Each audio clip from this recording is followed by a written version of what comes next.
Okay, hello everyone. Well, welcome here. Today I'm Jennifer Nelson Hawks. I'm a naturopathic doctor and bioresonance practitioner, and I have the pleasure to be here with Kari. And Kari is an LCPC, and I would love you to give us a little bit more about yourself, Kari. Great, thanks, Jennifer. Yep, I'm a clinical therapist in Wyoming and Montana. I'm based here out of Alpine, and I offer some in-person and mostly telehealth therapy to folks in rural Wyoming and Montana and Colorado now. I'm I also love that. And you've been in the area now for how long? just about a year. Just about a year. That's long. I mean, welcome to the snow. Yes. It just feels like it's never going away, ever. Yes, I've born But in Montana, so I have some familiarity, but it's been a long time since I've had a winter like this. yeah, it's pretty crazy, but it sets us up for a really good summer. That's what I keep telling myself. Really good summer is on its way. Yeah. Well, today I'm excited to talk to you about some vagal nerve information and how it relates to the body in different ways. I do a lot of vagal stimulation and vagal work. So the nervous system, as it relates to the physical pieces of the body, and you're going to talk more about the mental and emotional piece. Yes. So tell me a little bit about how you work with your clients and generalized with the vagal nerve. Absolutely. So what's really cool about the vagal nerve is that it kind of creates this, and you can speak more to this, Jennifer, but it creates this like physiological experience. And then my perspective is we make meaning of that physiological experience, right? And so whatever we start to tell ourselves about that experience, our narratives based off of past experiences, present experiences, is how we kind of interact with that vagal nerve. And then it kind of, snowballs from there. So my approach is often like, what are we telling ourselves? What stories do we hold based off of, the lives that we've led? Yeah, absolutely. I can totally relate to that. Totally relate to that. And as you talk about that, I think to myself, it's interesting because when I work with individuals, and we're talking about the vagal nerve, I'm talking about oftentimes some traumatic event that may have happened that has created them to be stuck in some of this fight or flight response. The symptomology of that. And I would love for you to hear more from you about this because um people are we know the difference between different traumas, but our body doesn't understand the difference between combat or stubbing our toe on the desk as we walk out of a room, right? And Mhm. so how do you tap in, or how do you work with your clients to get them to understand that this is a response that happens internally that they may not have control over or even know how to control the responses that are happening. Yeah, totally. And that can be super, super tricky because those responses can be super well ingrained. And it takes a lot of intentionality to slow down and pause in that moment, be like, wait, what is the threat here? Right? Am I safe or not? And something that's cool about the therapeutic approach is called the polyvagal theory, which folks can look up later. It's really fascinating and awesome.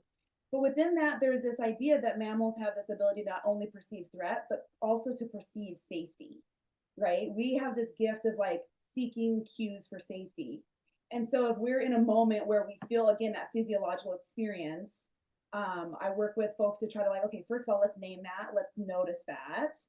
And then let's take a moment to identify, are there some cues of safety around me, right? Where's the space where I can kind of try to engage that parasympathetic system, or move into more of a neutral zone, just to Right. like breathe. And that's different for everyone, right? Because I Yeah. find that in my clinic, that it can be something from what I notice with clients is it can be a headache, it can be nausea, it can be so many different things. Do you notice that same thing where people come to you and they say, I don't know how to relate this, or these are the symptoms that I have, or do most of your clients have the same type of symptoms? That's a tough one because it's so nuanced. When you think about a headache, and again, linking back to what we were just speaking just moments ago before we hit record, like how are we like what meaning are we making about this headache? Like, do I have vocabulary for this? Like, what if I like headache? Sure, I'm gonna, maybe take an aspirin and drink some more water and, get through my day. And so it takes a lot of like curiosity to explore, like, let's explore that headache. Like, when did it start, right? And supporting folks to like tune into that as a signal for, chronic stress or a traumatic response.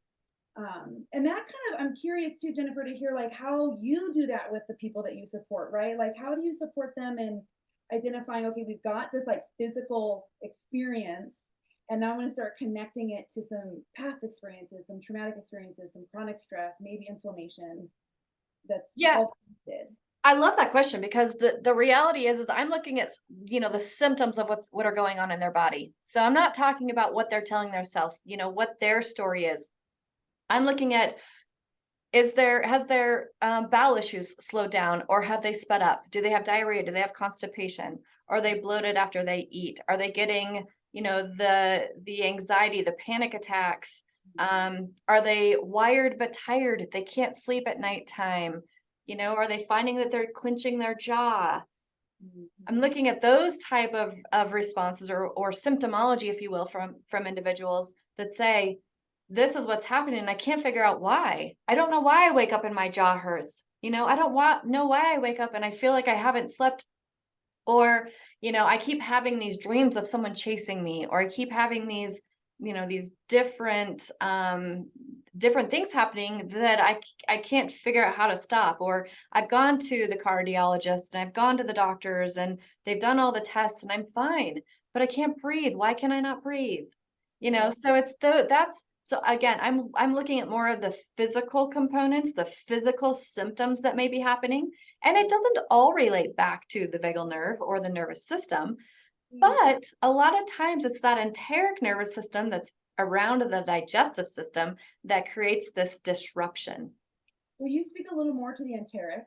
Yeah, absolutely. So we have that vagal nerve, starts at the back of the head, comes Mhm. around the front of the neck, down the front of the breastbone, and then it basically spiders into the stomach, right? We call it about that gut feeling. So when you have a situation that happens and it's very stressful, or um it's very I don't know what the word is, something that's you weren't expecting, Right. right?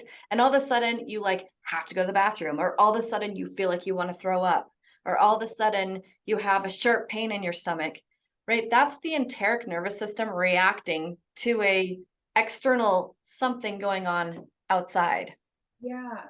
So your work is important because there's some clear reasons people might come to me, right? Like the dreams, the anxiety, right? I love that term you said, wired but tired, or tired but wired. Yeah, Love that. That is stuff that comes through my door a lot. It's the other symptoms that sometimes people don't know are connected to that trauma response or that stress response. That gentle education and curiosity again to explore that can help connect for both the practitioner and the client or patient, right? Like, right. oh, we're in this together, we're exploring this together. Oh, look, there was this traumatic experience that actually connects to this digestive issue, or the bladder issue, or whatever, that's a little more subtle.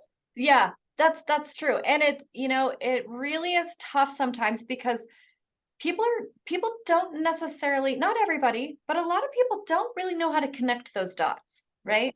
They Mhm. they don't understand, or they think that yes, they've got stress going on at work, or yes, they've got stress going on at home, or they have, a relationship that may not be perfectly, in balance, or even they just have forgotten to take care of themselves. So literally some self-care stuff.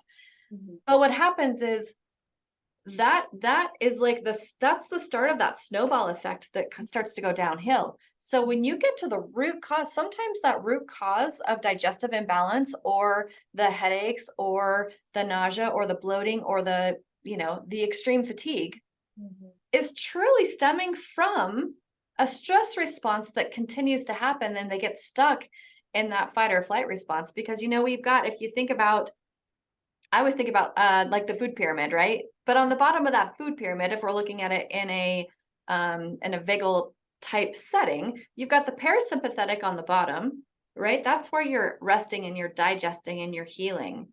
Then you've got that fight or flight response right above it. most of us we like to flip between the two, right? Because we can't be in that Zen zone all the time. We also need to have a little bit of that contrary of that fight or flight response. It keeps us going. Then we get up to that freeze zone. And that freeze zone is when we just can't quite get out of our situation, whether it's emotional, physical, or, dreams, whatever that is. And then there's that fawn space. And that fawn space, and I would love for you, because I feel like you will be able to talk a bit more about this fawn space. And that's where people have really succumbed to the fact that they are stuck, but now they're creating another story around that, right? They've created a whole different story over here that is actually not anywhere close to the actual story that has physically or emotionally happened to them, but they don't know any other way to move through that, right? Absolutely. So I would love for you to talk more on that. Yeah, what's really interesting about stories in general, and definitely the fawn story, is there's so much of our culture that is embedded into that story that we're telling ourselves. So not just our culture, like family of origin culture, where like, what did mom and dad model, right? Like, what did uncle do or say to lead us in a certain way? But then the society at large. And as folks who identify as women, that's looks a certain way for us that it doesn't look for as people who identify as men. The color of our skin totally I love impacts it. like cultural stories. So we're embedded, that is so embedded into everything we tell ourselves. So that's a really big piece of the fawn story. And then moving into this space of like, I hear I'm fine, or I've got this, or like just gonna push through, and there's a detachment, like a numbing within that Yes. fawn space. Yes. And what that does kind of in the terms of this like vagal system is it blocks the feedback loop, right? So suddenly we're detaching from these experiences, we're kind of numbing from what our body is telling us, and we've disrupted the feedback loop. So suddenly what starts as like, oh, this could be information for me to maybe try to go to bed a little bit earlier or say no to this coming appointment or whatever we might need to do to care for ourselves, we've impaired that.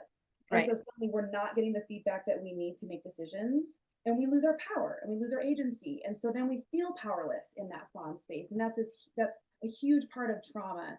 I don't, trauma is this big buzzword. Right. And so I try to be super gentle with like reminding people like, hey, even if we're in a situation where we feel powerless, that has a traumatic impact on our system, right? It like lodges in our system and then it can snowball. And so reminding ourselves like, how can we reclaim a little bit of power? It can help us move through that stuckness and kind of move past that traumatic experience. No, absolutely. I love everything you just said there because it feels so right, right? It feels so right. Yeah. So, what are some of the things that you do to help your clients move through this? Yeah. Simply put, coming back into our bodies. And there's some safety assessment, right? Sometimes in the extreme case, and you might have seen this too in your office, Jennifer, where it's maybe like somebody's pretty dissociated and being in their body doesn't feel safe. So Yeah. encouraging them to come back in isn't really the route we want to go. Really, and folks have probably heard this before, but like putting your feet on the ground, right? Noticing like my feet are on the ground, what does that feel like? Taking a little pause. I think mindfulness and meditation can be kind of intimidating to some people. It doesn't need to be an hour of ooming and ahhing. It can just be like a 2-second moment before you like exit the bathroom. Where am I at? How am I doing? Right. Yeah. Yep. And one major thing, and I think this really connects to your work too, is I really encourage folks to be curious and non-judgmental, right? This is an adaptive system of our body. Like it is a survival system. It is incredible. It is brilliant, and it can cause problems. Yet it's not. We don't need to pathologize it. We don't need to make it a bad system. It's just it is. And so, really stressing that space of compassion when we're exploring that. Yeah, no, I love that. I love that so much because you're exactly right. I mean, I think just giving ourselves grace. Mm-hmm. But it's true. I heard this term the other day, which I do it all the time. We do it not everybody. A lot of people do it all the time, right? Forest bathing. Oh Like, yeah. yeah, I just had never put that term with the actual space in which I am during that, right? Like summertime, I forest bathe all the time. And it for all of you that are listening that don't know what that is, it's not that I'm taking my clothes off and I'm running through the forest. Like This is just being out in nature. It is putting your feet on the ground. It is hugging that tree. It is picking that leaf up and that just that dirt and smelling it, right? It is Activating your just senses. what's Yeah, that? activating your senses. Activating your senses, and just Opening those feedback loops, right? yes, but Yeah. also just turning that cell phone off, Yes. closing your eyes, Yes. listening to what's around you, smelling what's around you. Open Mhm. your eyes and seeing what's around you. Honestly, take some deep breaths and taste the environment, right? All those healthy bugs that are in the air because those are nature. That's nature. And it Right. can do so many powerful things, so many powerful things. And then I love I don't know if you ever do this, but stacking. Like I love stacking. Are you Explain familiar with more stacking? exactly. Mm. Stacking is literally just doing all the things at once, right? It's taking a walk in nature while you're taking those deep breaths, while you're listening, while you're not got your headphones on, you're not on your phone walking down the trail. It's truly taking those self-care components and Mhm. putting them on top of each other, Right. right? Right. So Yeah. I love stacking because it takes up less time, but Yes. you get so much out of it. So much out of it. Yeah, and I love that you mentioned that because there's a reality to needing to be efficient, right? Some folks are single Period. moms, just being a mom, working, all of these other things. Like, we don't really have the time to have 2 hours of just like peace in the outdoors sometimes on a Tuesday, right? Absolutely. Absolutely. Do you ever do any tapping with your clients? Sometimes with folks who I notice are really on the side of things that are dissociating with like that bilateral type Yeah. butterfly tapping or doing the same thing on your legs if that feels good or with your feet. Yeah, Yep. I've done that before. And that seems to work sometimes for Yeah. sure. Yeah. Yeah. I do work when I work with a lot of clients that are feeling that like yeah, that energy in their chest or their or they get a little bit heady. One of my favorite things to do, and I feel this immediately, is you take like the okay sign and you put the okay sign on your temples and you just put your hand like literally your fingers over your forehead and take a couple deep breaths. Like this, when I am feeling that, like my body just like whew, just takes it down a couple notches. Yeah, I It's wonder one if of my there's favorite when it's just that headiness that you need to get out of your head, right? That tired, wired hamster that keeps going. yeah, I wonder if there's some acupressure points that that's accessing.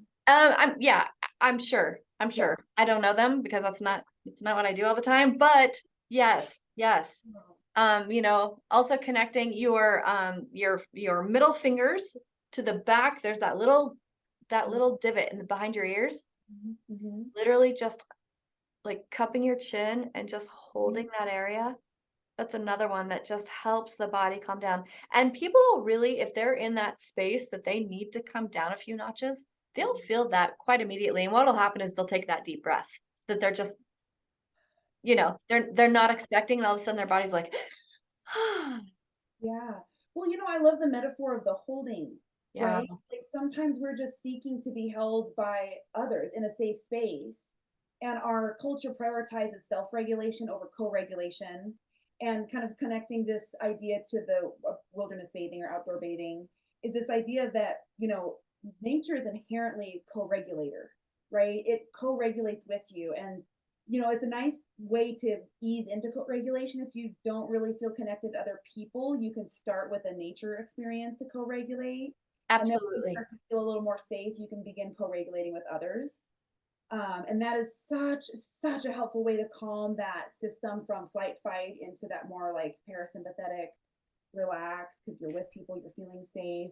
And Yeah, this, even the just I saw it when we were kind of doing this metaphor of like holding yourself in a right. little way, Yeah, right? yeah, absolutely. Just like, you put your hands on a little kid's face and you're like, it's gonna be okay, right? You just kind of grasp their little chin.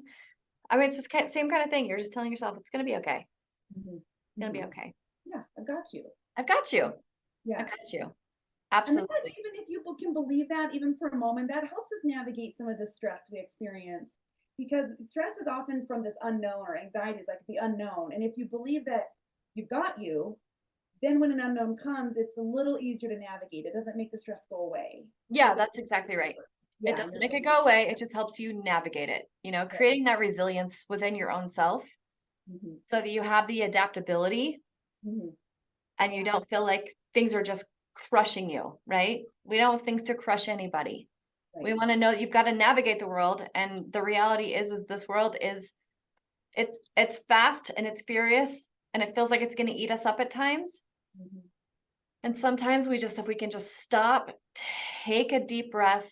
hmm Like you said, I love, how you help your clients where you really get them to kind of go internally and tune in to their body. Yeah. Um, it's powerful, so Right. powerful. And that physiological being is that like the intermediary space between those emotions and feelings, right? There's Yeah. an element, there's a physiological reaction, and then there's the meaning we make of it. Yeah, and then let's just go a little bit deeper because this is kind of a little bit off the subject, but still so imperative, right? You've got that gut to brain connection. Yeah. So we can sit and internalize and we can tap and we can walk in the forest and we can do all the things, Right. but we also have to make sure that our internal terrain is Yeah. where it needs to be because if we have some imbalance going on in our gut and it's not allowing that two-way street communication to our brain, we might be doing all the work and we still can't get there and we think, what is wrong with me, right? Why am I still this way or why am I still that way? When the reality is you are doing great and you are doing the work. We got to Mhm. balance out couple of other little things as well, right? Yes. And Jennifer, that's what attracted us to each other in the first place is this idea that I'll come up against a wall with somebody, right? Because Right. there's only so much that we can do if that internal terrain isn't set, or isn't like helping them set up for success. And so connecting with the work that you do helps give us that bigger picture, right? Right. But it goes both ways Right. because I can sit here and make sure that everyone, has the vitamins they need, their bacteria is balanced, all the things are in line as far as like the physiological aspect of life and they're drinking the water and they're moving and they're doing all the things, but they have the story in their head, Mhm. right? They have a story or they have not even a story. They've got these dreams or they've got these other aspects that is truly out of my reach, right? It's out of my zone. That's where you come in. Right, right. Yeah, because we're holistic, right? Right. What you Body said of the a minute whole. ago. Yeah. And this idea that are between the two of us and other practitioners that we work with and collaborate with, like all these other people, the acupressure people that Yes. Yes. Yes. between all of us, nobody's broken. Nobody is, and there's healing there. And I think when you say that, that resonates with me so much because that is such that inner dialogue of I'm trying, I'm doing it. What's wrong with me? Right. And nothing is wrong with you. Let's just help you with all of the pieces that make you you, try Yeah. to find that balance. Yeah. And that's the reality is like I can't do it all and you can't do it all. And that person over there can't do it all, and that person there over there can't do it all. So Mhm. you have to find your team, right? You have to find the people that create brilliance within your life, and I don't mean like brilliance, like brain brilliance, but like brilliance, like resilience and love and energy and support and happiness. And that, I tell people all the time, where's your vitamin J? And they're like, what does that mean? I'm like, where's your vitamin joy? Yeah. Where's your joy? What are Mhm. you doing for joy? Right. And they get stuck in these loops. We just talked about these loops that people get stuck in. And it's figuring out how to step outside of that Yeah. box Mhm. and figuring out what the joy that used to bring them, right? Dancing around their house. Mhm. See that? Mhm. I remember oh gosh, I just have this visual of I don't even know, the old days, old TV, grandma sitting with my grandma watching TV, probably black and white TV for all I know. And the lady standing there with her broom, dancing with her broom, sweeping and dancing, and her husband comes in and she's like, "What? I wasn't doing anything, right?" Mhm. Um, but that just it was creating that joy. Yes. Yes. And movement Endorphin. too. There's so much Movement, movement. endorphins, exactly. Yeah. Yeah. Jennifer, I'm curious too, and I was thinking about this throughout the last week and thinking about how some symptoms are indicative of different kinds of that imbalance or the feedback loops that we get stuck in. And I'm reading that some of them are kind of like above the diaphragm and some are below the diaphragm. And I'm wondering if there's like a way to help people identify, oh, the depression and the IBS and, bowel movements, that's more connected to a certain kind of experience, where the anxiety or the shortness of breath or the headaches are connected to a different kind of experience. I'm wondering. That's a great question. I mean, the reality is, yeah, symptomology is going to be different for anybody, right? But I also think it also stems to what's their weak link. Mm, I mean, if they're dealing with something that is traumatic in the heart chakra, so if they have lost a loved one, they've lost a pet, they've watched an automobile accident or something of that sort, sure, they might feel it more in their chest and that anxiety-driven palpitation, can't take that deep breath type of way. Whereas then you have someone that may have, gone on a work trip or a travel trip, and they ate some fish and they got so sick, and they have this trauma over, I'm never eating fish again, or they stub their toe, and every time they walk by that desk or that car or that whatever, like they just get nauseous, that like gut wrenching, like, ugh.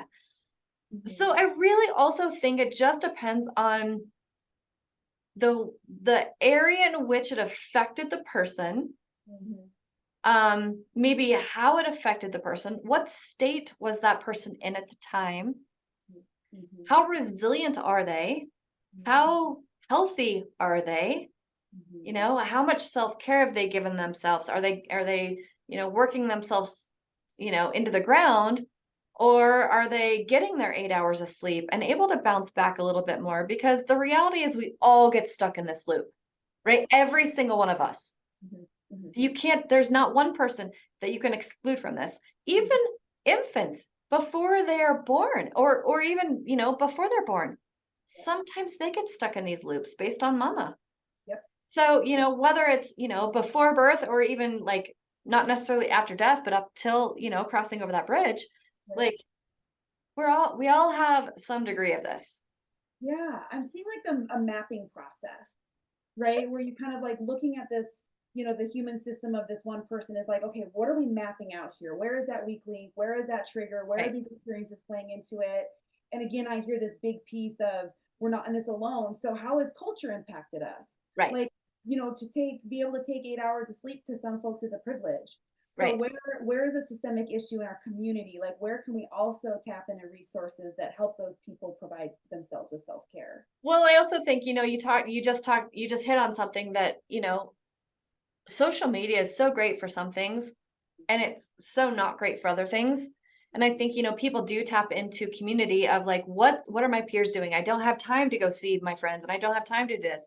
But what happens is we get stuck in that loop of I'm not good enough. I'm Yes. not happy enough.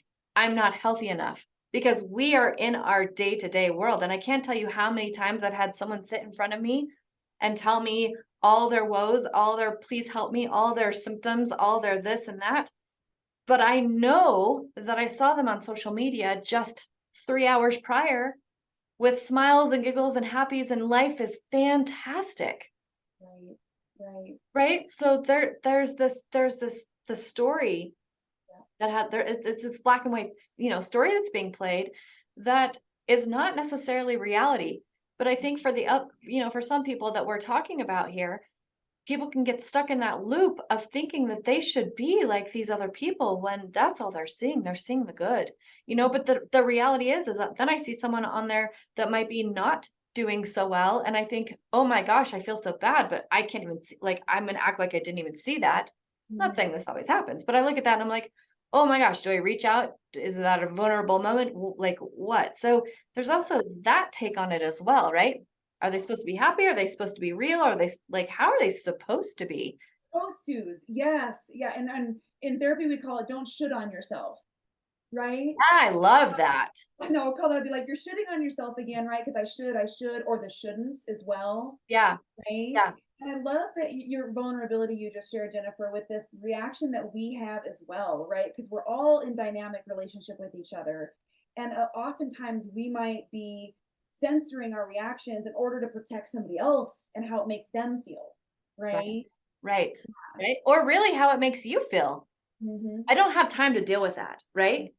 Mm-hmm. I don't have time to deal with someone crying because I'm not in that space and I've got 700 other things going on over here. But at the same time, you see them laughing and you're like, gosh, oh, I wish my life were that happy, right? It can play such a game in the head. And I think that that's why your work is so important because you help people tap into who they really are Mm-hmm. In relation to all of that. in relation to all of it, Mm-hmm. you Mm-hmm. know, to Yeah. all of it. I know that we are wanting to be mindful of our time, and I'm feeling like we can have a whole nother conversation about the cortisol experience, Oh right? my gosh. What that Right, does to our right, systems. right. Yeah. I think we should actually just touch on that for a hot minute because Okay. I think it's super, super important. And even if we just take 5 minutes to touch on that, Yeah. because I think that stress in the body plays such a major role, right? So it affects our blood sugar, Mm-hmm. it affects our sleep, Mm-hmm. and it our body holds on. That's why our body holds on to whatever it can because it's in this protection mode, right? So especially as women, men too, but we get this little life raft around our lower belly. And then all of a sudden we're going down a whole other loo of confidence, Mm-hmm. self-esteem, feeling fat, um, bloated, gassy, all the things that come along with that due to the cortisol not being balanced out from the adrenal, right? Mm-hmm. From that adaptability. How well is the body able to adapt? And I think, I often tell my people, think about your adrenals literally as a bank account, Mm-hmm. right? You have so much money in your bank. And if you just keep taking withdrawals, Yes. pretty soon you're gonna go into overdraft, right? Mm-hmm. Then what? Then your body starts leaching from all other places, from your bones, from your brain, from your tissues, from your organs, all the things. Mm-hmm. And then you're left feeling exhausted, wondering why you can't put one foot in front of the other one without just feeling it is everything you've got, Right. right? So you've got to be able to make those deposits back into the adrenals, Yes. right? And that's going to be the lifestyle things we've just talked about. Taking Mm-hmm. the deep breaths, putting your feet on the ground, Mm-hmm. getting into nature, Mm-hmm. right? Journaling. Mm-hmm. In some cases, shocking your system out of it, right? And Love this. Yeah. maybe I adapt my metaphor just because of your training and your expertise, but I like to describe the parasympathetic, which is that rest and digest, that slow kind of safety space, in a fulcrum in opposition to the sympathetic, which is the activated flight fight, just to review. And they can't both be on at the same time, right? Right. One is they have to either one is on at a time. And so I work with folks about like how can we, if we engage the parasympathetic, it has to turn off the sympathetic. That's how it's Absolutely. okay. Yes. So far that's a Yes. process. Love it. And so thinking like, and folks feel really stuck, right? Well, I'm stuck, I don't know how to do it. Even something like hold an ice cube, go drink some really cold water, do something that's kind of shocking to your system. There's some ideas too, and this is brave and I haven't done this before, but a face in ice water even. I watched someone do that the other day on social media, actually. Go figure, right? Yeah. And I haven't done it yet either. But I have turned the shower on cold right before I get out, and I'm just like, whoa, waking up, right? I'm awake Yeah. now. And it is actually very invigorating. Yes, it is because it kind of it just it shocks Absolutely. and it activates you, and then your brain can kind of catch up, be like, oh great, I'm doing that thing again. Okay, how do I take that deep breath? Love that. Love that. I'm so glad you brought that up. Yeah. But yeah, shocking the system. And even though people think, oh, but that's just going to make me, that's traumatic. It is kind of, but the body doesn't respond that way, right? Right. The body responds as, oh, it's time to take a deep breath. Yes. Oh, it's time to relax. Oh, I've been stuck in that. Thank you for helping me get out of that. Totally, because Right? it That is helping that hand. narrow pathway that is so ingrained when we have those, stories that get really stuck. It's like we're comfortable there, even though it may not be safe, it may not be pleasant. It's Right. familiar, right? And we just get there. So having like a snap out. That's right. Yeah, that's exactly right. I love that. Yeah. Kari, this has been amazing. There's so much more to talk about. I know. We're gonna have to start doing this a little bit more often. Yeah, for sure. Yeah. But you have some fun stuff coming up, so I don't know. You might be out for a little while. Little while, very little while. I love what I do. I love this kind of stuff, so I don't want to take too much time off. Yeah, yeah, Yeah. I love that. Yeah. Well, it was such a great time talking to you. We will connect. I also want to remind everybody or tell everybody that I actually have a new online course coming out. It's a 9-week comprehensive course that helps women get back to balancing their digestive issues, balancing their weight, and getting that energy back. And it's called Revitalized You. So if you go to arevitalizedyou.com, you can get on my early wait list for that. Wonderful. Thank you so much for having me, Jennifer. Thank you.